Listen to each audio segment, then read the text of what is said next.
If the iOS 26.6 update has appeared on your iPhone and you're leaving it there, you're not just delaying a routine update, you're leaving dozens of security vulnerabilities unpatched.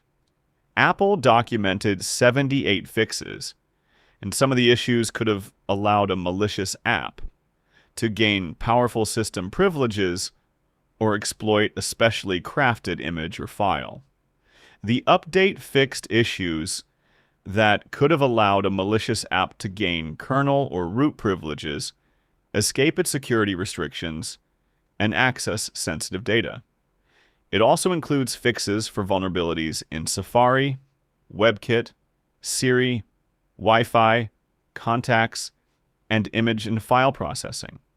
This doesn't mean your iPhone has been hacked, and Apple did not say these vulnerabilities were actively exploited.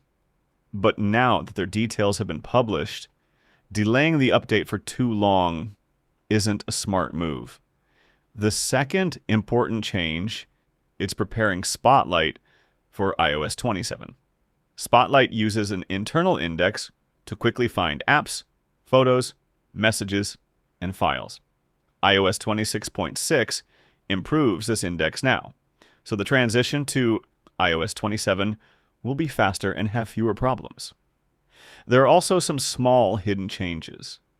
A new Apple Maps protection, similar to Blast Door, has been spotted to isolate untrusted data, along with a new alert if you reach the maximum limit of 20,000 blocked contacts. As for the Malicious Message Detected feature that some websites claim iOS 26.6 uses to detect dangerous messages, it appeared in the beta code, but Apple has not confirmed that it is enabled for everyone in the final release. So don't assume the update will automatically detect every scam message you receive. After installing the update, you might notice slight warmth or faster battery drain for a day or two. This can happen because of indexing and other background processes the device is completing. Leave your iPhone connected to the charger and Wi-Fi for a while, and don't judge the battery during the first few hours. If the drain continues after 2 days, go to Settings, then Battery, find the app showing unusual activity, update your apps, and restart your iPhone. Now tell me your iPhone model in the comments. Will you update immediately or wait? Then come back after 2 days and tell us whether the battery life and performance improved.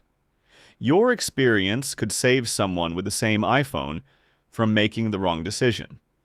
And if this video showed you why this update matters before you ignored it, hit like, subscribe, and turn on notifications so every important security update reaches you before it's too late.